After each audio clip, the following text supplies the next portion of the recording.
In this video, we're going to dissect and analyze the sprint qualifying and practice session in Brazil on the Friday. If you're interested in what my thoughts are, including telemetry comparison between the teammates, definitely keep watching.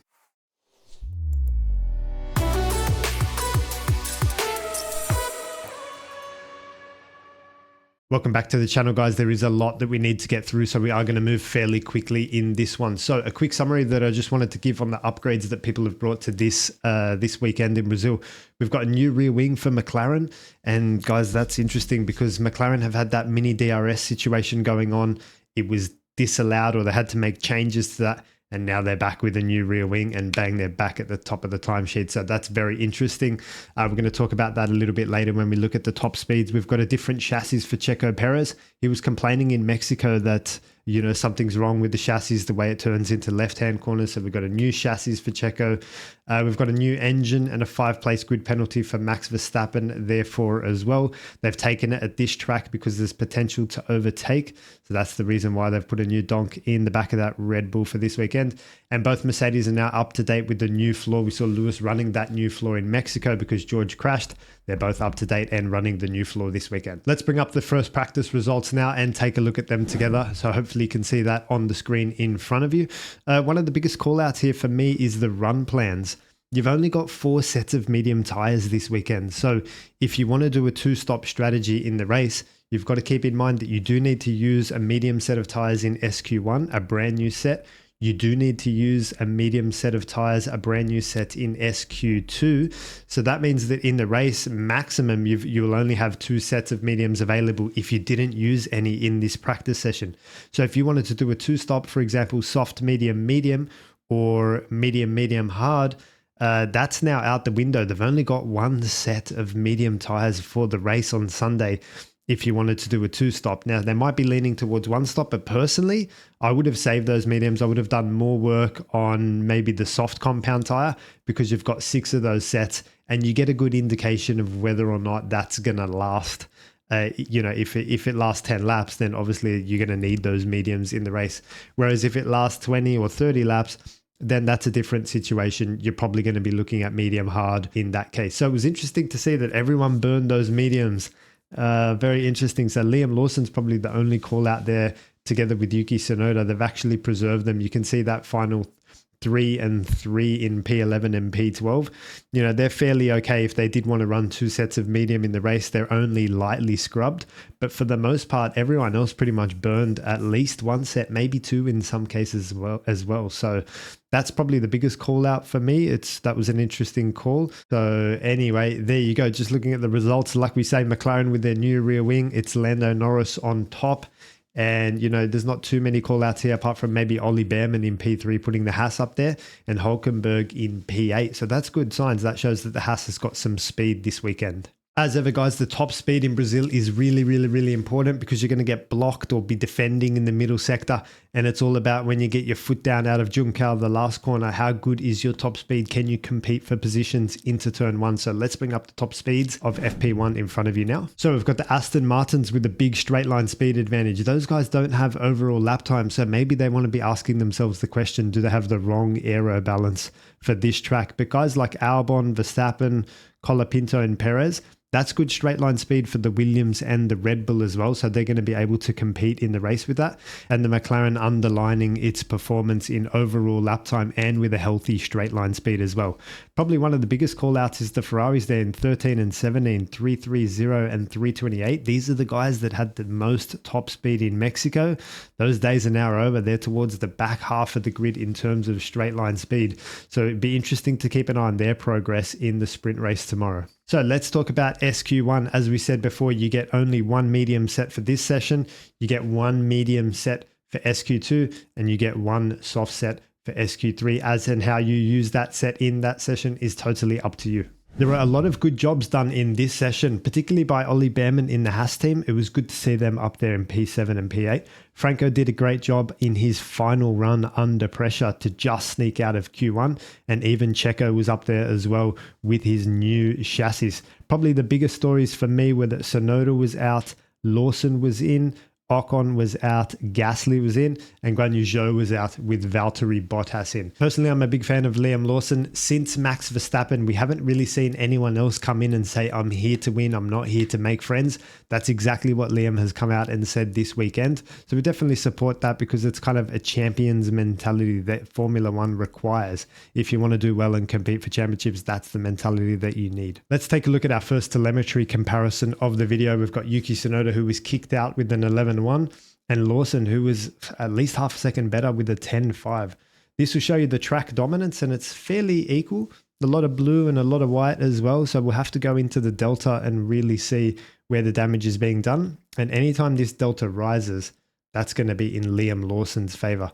So probably the biggest jump is through here at this section of racetrack. So let's double click on that and work out where that is exactly.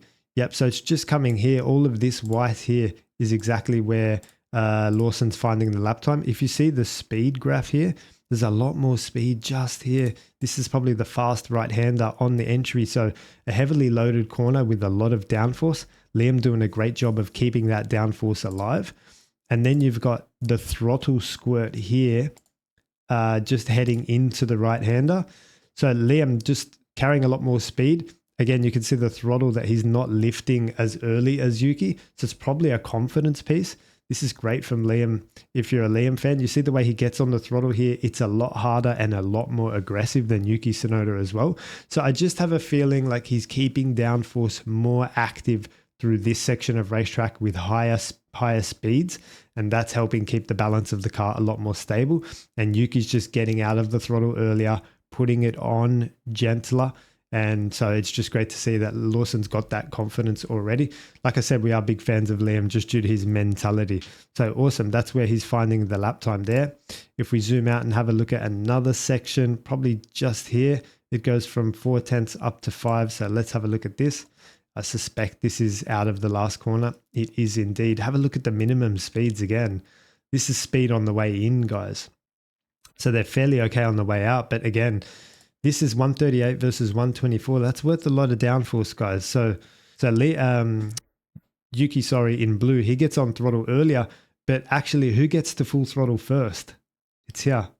It's Liam in white at 100 and Yuki 95. So that's because Liam's just got the car straighter and then bang, he can just hit it a lot harder on the exit. So that little overlap there where the white just crosses over the blue, that's crucial, guys. That means all the time that Liam has found on the entry is actually keeping it on the exit as well. Let's bring up the SQ2 results and take a look at those together. There were a lot of drivers that were kicked out in SQ2 that did make it into SQ3. So we're talking Franco Colapinto and his teammate, Lewis Hamilton and his teammate, Sergio Perez and his teammate, Nico Hülkenberg and his teammate. Probably one of the standouts of this session was the fact that Pierre made it into SQ3 as well, while Esteban Ocon was kicked out in SQ1. With regards to Franco, probably the most disappointing thing for me was that there was one run, firstly, and that they did it with like 5 minutes to go. So if you're going to do one run, you need to make sure you're doing that right at the end of the session when the track is absolutely at its best. But I think the best thing to do was do the one run initially at the first part of the session as a banker and to get some confidence and get a feel for the car and the conditions in this session. And then, like we saw Oscar Piastri do, use that same set towards the back end of the session to take advantage of any track evolution that's happened. So firstly, you get 2 runs, and then you get the advantage of the track condition at the end as well. And you've still used your new set. So it's like a win-win situation. So it's pretty disappointed to see that when they only did one run, firstly, that's the first issue. They've done it with like 5 minutes to go. So I would say not the best kind of run plan from Williams in SQ2. Franco needs that experience. You know, he needs that confidence. If anyone's going to have 2 runs, give it to Franco, Jesus. Like we said, this is the way that Oscar got pole, was by running that tire initially as soon as the session kicks off, and then running the same tire towards the end when the track has ramped up as well. So Alex and Franco is going to be our telemetry analysis in SQ2. Let's take a look at it together. All right, Franco, where is the lap time being lost, my friend? So we've got Colapinto 10.2. And we've got Alex with the 9.8. That is a difference of about 0.4 of a second. And if we look at the track dominance, it's mostly white. It's mostly in Alex's favor. And anytime this delta goes up, it's in Alex's favor. I can tell you straight away just by these dips and then rises and then dips and then rises and then dips and then rises. That means that Franco is finding time on the entries, but then Alex is finding time on the exits. And that's because like Franco's going all in on the entry, but not setting up the exits and getting good exits. This is totally different to what we saw in Mexico. If you saw my Mexico analysis, Franco was losing a lot of time under braking and on the entries. So this is really interesting here. If we just zoom in on this section of racetrack and where this exit entry situation is happening, and we click on this one, for example, it is into the right-hander. And again, you see into this right-hander and you can see into this corner as well. So blue on the way in and white on the way out, blue on the way in, white on the way out, blue on the way in, and white on the way out. I can tell you exactly what is happening here, guys. This will be Alex Albon getting on throttle here earlier, harder, and first to full throttle. As you can see here, we don't even need to zoom in on that. You can see it here as well. And that's because Alex is just braking probably a little bit earlier, just setting up his exits, getting the car straighter, getting all the rotation done, and then bang, putting the throttle down nice and hard on the exit. So it's probably most predominant here in this section of track. And you could just see here with the throttle, just bang, it comes on nice and hard. One of the areas where I think Franco has done a good job is just this little blue spike here. And this is just the squirt into this right-hander as well. So similar to what we saw Yuki Tsunoda doing, you can see, you don't even need to zoom in. You can just see how hard the throttle comes on here. This is great from Franco. This shows the confidence when the downforce is active, but I think he's really struggling when the downforce is not active. That is just trying to get through these corners and get the throttle down from low speed. He's not driving short corners here. He's not V'ing off these corners sufficiently enough such that he can just get on throttle out of the corner. That's what he needs to focus on, is the exits and squaring the corner off a little bit more. While we're on Franco, I am going to use this time to quickly send a message to Argentina fans in Spanish. Hola a todos. Franco dice buen trabajo, pero creo que Williams no facilitar la calificación 2 para Franquito. Estaba pensando que si hay una persona que necesita 2 vueltas en la clasificación, es Franco, porque necesita confianza, necesita práctica, necesita todo. Es la primera vez en esta pista. Entonces, una vuelta en clasificación 2 es la problema 1. Y también cuando estaban haciéndolo, es como durante el medio del sesión. La pista es mejor al final de sesión. Entonces, 2 problemas allí.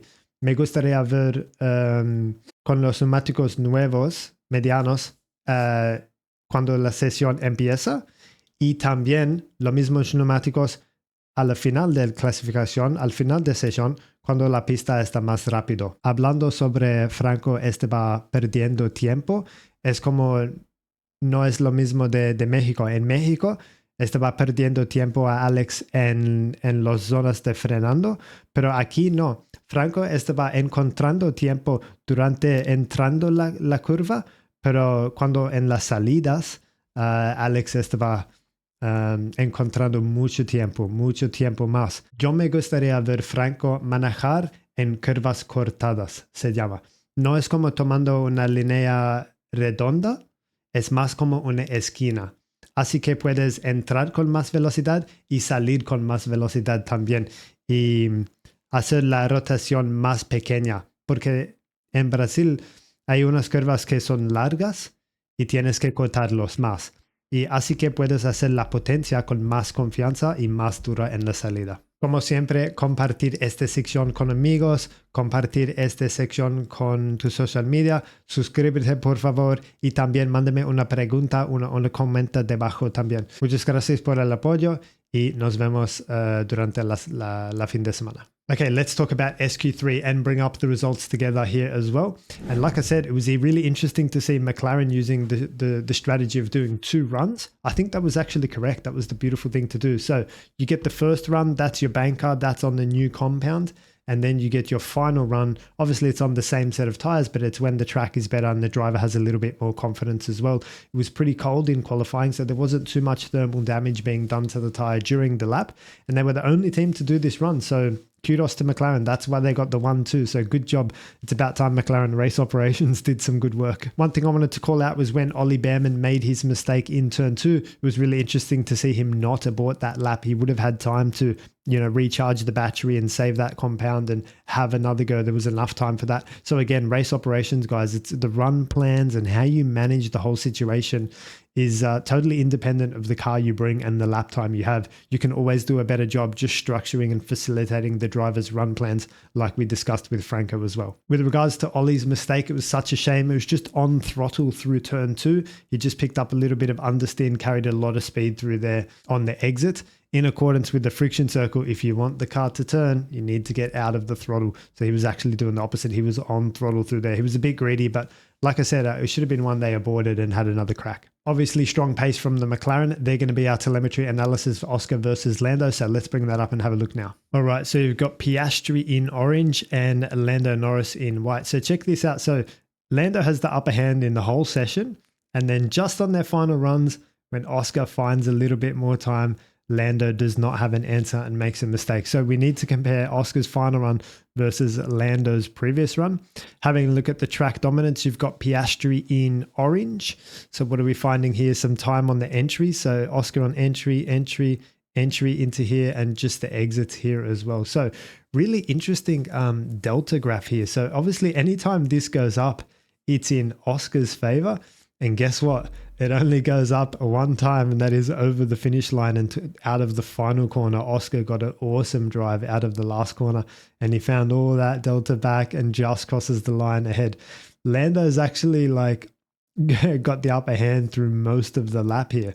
So this is the interesting part for me, similar to where we saw Franco versus Alex. So Lando's finding time on the way in, and then Oscar's finding that time on the way out. Lando finding time on the way in, Oscar finding time on the way out, Lando finding time on the way in, Oscar finding time on the way out. Similar sort of thing happening. So that's the classic short corner technique, guys, that if you can just V off some of these corners, get the steering wheel straight, get your foot down hard and early, that's where you're going to find the lap time. Probably case in point is going to be the last corner. That's where Oscar really won the lap. You can see this orange, that's where the damage is being done. And have a look at this. So all of the braking and everything's done earlier. Braking's done earlier. Downshifting is done earlier. The turning is done earlier. And therefore the throttle is done earlier as well. So you get this offset in speeds. And in orange, have a look at the throttle. So that's Oscar getting on throttle earliest and hardest. But I think the crucial part here is that you're driving the short corners. You're just getting all of the rotation done early to set up the exit. And that's what Oscar did really well in this lap. You can see you do brake earlier with this technique as well. So like I said, everything gets pulled earlier and the throttle gets on earlier, but you soak up the delta all the way on the out. You just take advantage of beautiful exits. So that is the true definition of short corner driving as demonstrated by Oscar Piastri. Just looking ahead to tomorrow and what needs to be done. Now, obviously the big question, the elephant in the room is what are McLaren going to do here with Lando Norris and Oscar Piastri? Are they going to let Oscar run? What happens if he gets a good start and then, they're 1-2? Are they going to switch these cars around? It's going to be really interesting, guys. I think they probably have to at this point. The McLaren it's quick again. They've obviously brought a new rear wing. This season has been characterized by Red Bull having their little trick torque steer braking, McLaren having their mini DRS braking. Both those parties are over, and now McLaren have got a new rear wing that's doing a lot of damage here in Brazil. So it's going to be dramas, guys. I'm not sure now. I feel like it's kind of, they're probably going to do it, but it's also too late. I don't know, they should have been doing this earlier, or do they do it now? I'm not sure, guys. You guys let me know in the comments section below. What do you guys think McLaren should do? How do they manage this 1-2 situation on the grid for the sprint race tomorrow? As always, guys, if you do have a thought or another question, drop them in the comments section below. If you've liked this video, please subscribe to the channel and give it a thumbs up. All of these things help push the channel moving forward if you like the analysis, and I'll see you tomorrow after the sprint race.